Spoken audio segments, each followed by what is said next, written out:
राजनीतिक तौर पर राजनीतिक दल किसानों को गुमराह करने की कोशिश कर रहे हैं, और ये राजनीतिक कारणों से कर रहे हैं, किसान के कारण से नहीं कर रहे हैं। ये इसलिए नहीं कर रहे हैं कि उन्होंने कोई किसान का भला करना है, ये इसलिए नहीं कर रहे हैं क्योंकि पंजाब का किसान जिसने हरित क्रांति में एक बहुत बड़ा योगदान किया है, उनको कोई सही रास्ता दिखाना है। नहीं, उन्हें गुमराह करते हुए अपना राजनीतिक स्वार्थ सिद्ध करना है, इसके लिए वो काम कर रहे हैं। और ऐसे में भारतीय जनता पार्टी की जिम्मेवारी विशेष हो जाती है। जहां लोग हमारे विषय को गुमराह कर रहे हो, वहां राह पर लाना, लोगों को सच्ची बात समझाना, यह भी हमारी जिम्मेवारी हो जाती है। मित्रों, हम सब जानते हैं कि बहुत लोगों ने किसान नेता होने का दावा किया। बहुत से नेता ऐसे हुए जो सारे जीवन किसान नेता के रूप में स्थापित रहे। बहुत से ऐसे लोग हुए जो किसान नेता के रूप में जाने गए। और जाने कैसे गए? क्योंकि वो किसान की बात करते रहे।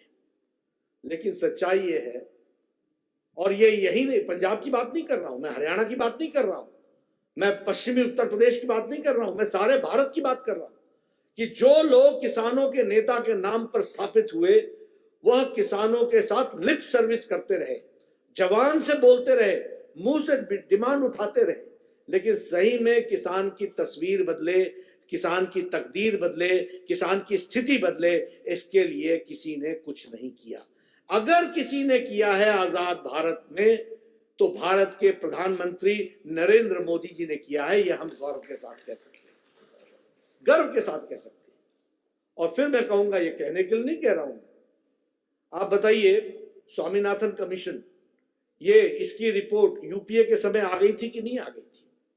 आप बताइए, सब लोगों ने स्वामीनाथन कमीशन के बारे में ये कहा था कि नहीं कहा था कि हाँ, ये दस्तावेज है, ये किसानों के बारे में सोचता है, इसके बारे में हमको कुछ ना कुछ करना चाहिए।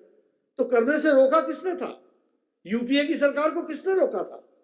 क्यों इंतजार करना पड़ा उनको प्रधानमंत्री मोदी जी के प्रधानमंत्री बनने के लिए? और जब प्रधानमंत्री मोदी जी बने, तो फिर से जो स्वामीनाथन रिपोर्ट धूल फांक रही थी, उस स्वामीनाथन रिपोर्ट को निकाल करके, ला करके, उसकी रिकमेंडेशंस को मानने का भी काम किया, और लागत का 1.5 गुना देने का निर्णय नरेंद्र मोदी जी की सरकार ने किया है। इस बात को ध्यान में रखना चाहिए, ये काम उन्होंने किया है। और उस समय भूरी भूरी प्रशंसा सबने की, सबने कहा कि पहले प्रधानमंत्री हैं जिन्होंने इस काम को करके दिया है। उसी तरीके से जब दूसरी बार चुनाव जीत करके आए, तो उस समय वायदा किया था कि हम किसानों के लिए हम किसान सम्मान निधि देंगे। आपको याद होगा कि प्रथम किश्त दी गई, और प्रथम किश्त देने के बाद फिर दूसरी किश्त दी गई। पहले कहते रहे ये चुनावी जुमला है, ये चुनाव के लिए है। हम उस समय भी कहते थे, आप कहते हो कर्जे माफ करेंगे, कर्जे माफ करेंगे। 10 साल का किसान का कर्जा कुल मिलाकर के 54,000 करोड़ रुपए बना था, और एक समय की किश्त देने का, साल भर का 3 किश्तों को देने का 94,000 करोड़ के आसपास खर्च आना था। लेकिन प्रधानमंत्री मोदी जी ने तय किया कि प्रधानमंत्री किसान सम्मान निधि में किसानों को यह किश्त दी जाएगी। और हम आज खुशी के साथ ये कह सकते हैं कि प्रधानमंत्री जी ने 8,56,00,000 लोगों को 2-2 हजार रुपए करके 6,000 रुपए पिछले साल का, और इस साल की 2 किश्तें दी है। इस बात को भी हमको ध्यान में रखना चाहिए। ये काम किसी ने किया तो नरेंद्र मोदी जी ने किया है। अभी मित्रों, ये जो किसान रिफॉर्म्स की बात है, ये रिफॉर्म्स किसान को आजादी दिलाता है। और क्या किसान को आजादी नहीं दिलाने हैं? क्या किसान को आजादी नहीं चाहिए? आप बताइए, देश भर में कोई भी सामान कोई भी व्यक्ति पैदा करता है, या प्रोड्यूस करता है, या मैन्युफैक्चर करता है, फिर चाहे वो ये माइक हो, फिर चाहे वो घड़ी हो, फिर चाहे वो कपड़े हो, फिर चाहे वो चश्मा हो, क्या उसको वह किसी भी देश की, दुनिया की मार्केट में उसको बेच सकता है कि नहीं बेच सकता है? बेचने का अधिकार है कि नहीं है? तो फिर किसान अगर अपना खेत से प्रोड्यूस कोई चीज करता है, फिर चाहे वो चावल हो, गंदम हो, मक्का हो, सब्जी हो, फल हो, फ्रूट्स हो, कुछ भी हो, वह अपने उत्पाद को अपने जिले से बाहर, अपने प्रदेश से बाहर क्यों नहीं बेच सकता है? क्यों उस पर बंदिश थी? और बंदिश क्या थी? और पंजाब में तो अजब की बंदिश थी। पंजाब में बंदिश ये थी कि तुम अपने गांव के नजदीक के सब्जी मंडी में ही बेचोगे, आप जिले से भी बाहर अपना फल नहीं ले जा सकते, जिले से बाहर अपना चावल नहीं ले जा सकते, जिले से बाहर अपना गेहूं नहीं ले जा सकते। आपको प्रोक्योरमेंट करना होगा तो उसी के बीच में करना पड़ेगा। और एक बात और बता दूं, पंजाब में तो आप आड़ती भी नहीं बदल सकते थे, ये स्थिति थी। प्रधानमंत्री जी ने कहा, सिर्फ एक ही बात कही कि आप अपने सब्जी मंडी में बेचना चाहते हो, अनाज मंडी में बेचना चाहते हो, आप बेचो। आप नहीं बेचना चाहते हो, आपको आजादी है। आप दूसरी मंडी में बेचना चाहते हो, आप दूसरी मंडी में बेचो। आप जिले से बाहर बेचना चाहते हो, आप जिले के बाहर बेचो। इसमें कहां गलती है, कहां गलत चीज है? ये किसान को आजादी देने का काम किया तो प्रधानमंत्री मोदी जी ने किया, जिसको हमको समझना चाहिए। और उन्होंने कहा कि आपको हम यह भी सुविधा देंगे कि आप यह पता कर सको कि इस समय आपके उत्पाद का दाम जालंधर में क्या है, अमृतसर में क्या है, पठानकोट में क्या है, भटिंडा में क्या है, लुधियाना में क्या है, किस रेट बिक रहा है, यह भी आप पता कर सकते हो। और फिर आप तय करो कि आपने अपना सामान कहां बेचना है। आप अपनी मंडी में बेचना चाहते हो, बेचो, कोई दिक्कत नहीं है, कोई रुकावट नहीं है। लेकिन मंडी से बाहर भी बेचना चाहते हो तो बेच सकते हो। ये ताकत आपको हमारे फार्मर्स रिफॉर्म्स बिल में आया है, इसको हमको समझना चाहिए। और एक चीज और उसमें जोड़ी गई है कि आर्टिफिशियल इंटेलिजेंस का भी सपोर्ट हम आपको देंगे। यानी किसान अगले सप्ताह उसके उत्पाद का क्या दाम होगा किस मार्केट में, इसकी भी जानकारी हम देंगे, ताकि किसान तय कर सके कि उसने आज बेचना है या अगले सप्ताह बेचना है, यहां बेचना है या वहां बेचना है। क्या ये आजादी देना गलत है? क्या ये पंजाब के किसानों को आजादी देना गलत है? फिर बात आई एमएसपी की। अरे एमएसपी हमारी सरकार ने बढ़ाया, हमारी सरकार ने उसकी लागत बढ़ाई, और हमने कहा कि एमएसपी रहेगा, हमेशा था, है और रहेगा। यह भी प्रधानमंत्री मोदी जी ने कहा, हमारे कृषि मंत्री जी ने कहा कि यह भी रहेगा। इसमें दिक्कत की क्या बात थी? कौन सी दिक्कत की बात थी? अच्छा, मैं बड़े स्पष्ट शब्दों में पूछना चाहता हूं, अमरिंदर सिंह मेरे को जवाब दें कि 2019 के मैनिफेस्टो में कांग्रेस ने लिखा है कि नहीं लिखा है कि हम अनाज मंडी से किसानों को आजादी दिलाएंगे? ये लिखा है कि नहीं लिखा है? ये लिखा है कि नहीं लिखा है कि हमारी essential commodities act of 1955 will go away? ये लिखा कि नहीं लिखा कि कॉन्ट्रैक्ट फार्मिंग को हम और सुदृढ़ बनाएंगे? आपने अपने मैनिफेस्टो में लिखा, मोदी जी ने करके दिखा दिया। करके दिखा दिया क्योंकि मोदी जी ने कर दिया, इसलिए विरोध करना है? यह है तरीका सोचने का। आप में अगर ताकत है तो आप अपनी मैनिफेस्टो को कहिए कि आप ये गलत लिखा था। आप कहिए कि हमने लोगों को धोखा दिया था जब हम चुनाव में गए थे। आप बताइए उनको, अगर आप में ताकत है, if you have that political honesty, आपको कहना चाहिए कि हमसे गलती हुई है। चित भी मेरी, पट भी मेरी, हर एक तरीके से हमको ही देखने का तरीका बन गया। ये कौन सा तरीका है?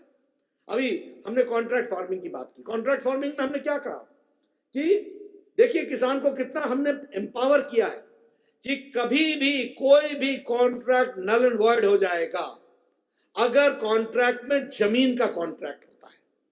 जमीन का कॉन्ट्रैक्ट नहीं होगा, कॉन्ट्रैक्ट होगा तो जमीन पर उपजने वाले उपज का कॉन्ट्रैक्ट होगा। यह साफ लिख दिया गया है। कोर्ट में तब जाना जब तुम्हारा एसडीएम फैसला ना करे।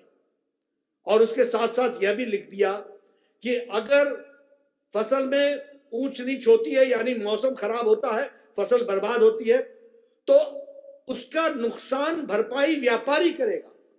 और फायदा होता है तो फायदे का बोनस भी पहले से तय होगा और फायदे का पार्ट किसान को मिलेगा, किसान के पक्ष में जाएगा, नुकसान का पार्ट व्यापारी के पक्ष में जाएगा।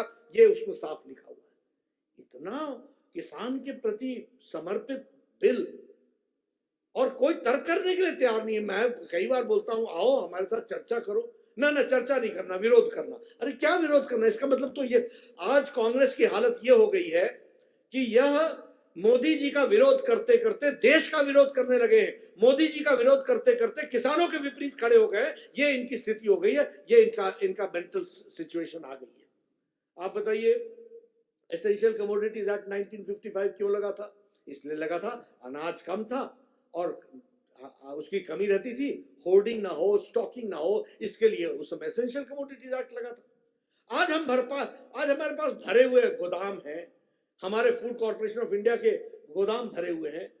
एक साल नहीं, अगले साल से अगले साल के लिए भी भोजन कराने के लिए ये व्यवस्था हमारे पास है।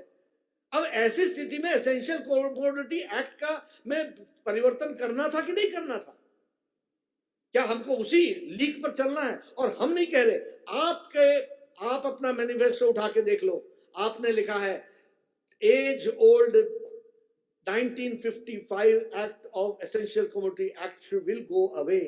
ये आपने लिखा है, ये शब्द आपके मैं पढ़ के सुना रहा हूं। मित्रों, ये क्या है राजनीति? ये किस तरीके की राजनीति है? ये कहां ले जा रहे हैं प्रदेश को?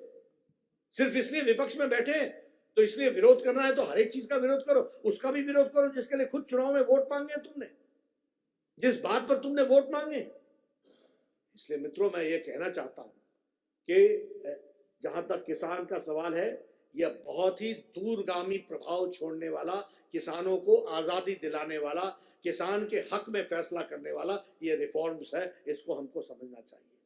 और इसीलिए हम शान के साथ, पूरी शिद्दत के साथ और पूरे अदब के साथ और पूरी हलीमी के साथ और पूरे, जिसको मैं बोलता हूं कि हम्बलनेस के साथ किसानों से संपर्क साध करके उनके साथ उनके हर प्रश्नों का जवाब भारतीय जनता पार्टी के कार्यकर्ताओं को पंजाब में देना होगा। इस काम को अपने वीडियो हमें उठाना पड़ेगा। आप किसान के यूनियन से बातचीत कीजिए, आप उनके साथ सारी चर्चाएं कीजिए। हम हमेशा तैयार रहे हैं उस बात के लिए। आपसे मैं निवेदन करना चाहूंगा, अश्विनी शर्मा ने अच्छा काम लिया, मुझे मालूम है कि अश्विनी शर्मा जी को भी दिक्कत रही, लेकिन एक बात मैं हमेशा कहना चाहूंगा, जब भी मैंने कुछ कहा है अश्विनी शर्मा जी ने हमेशा उसको पूरा किया है और पार्टी को पूरी ताकत लगा करके उसको पूरा कराने में लगाए हैं। सब लोग लगे हुए हैं। तरुण चुग जी के साथ मेरी दिन प्रतिदिन बातचीत होती रहती है। सोम प्रकाश जी तो मेरे को छोड़ते नहीं है, हर दिन एक मैसेज होता है, Som Prakash wants to talk to me, मतलब ये मैसेज होता है, मैं बात करता हूँ, एड़ा होया जी पंजाब से, एड़ा होया जी, वो होया जी, ओदा हो रहा जी, ओदा हो रहा। मैं कहा सब कुछ हो रहा, तो भी सच्ची गल तो दसनी पैगी, सच्ची गल तो लोगों को दसने पैगा, तो वो बात आपको सच्ची तो बतानी पड़ेगी। और मुझे पूरा विश्वास है कि आप सब लोग इस काम को करेंगे।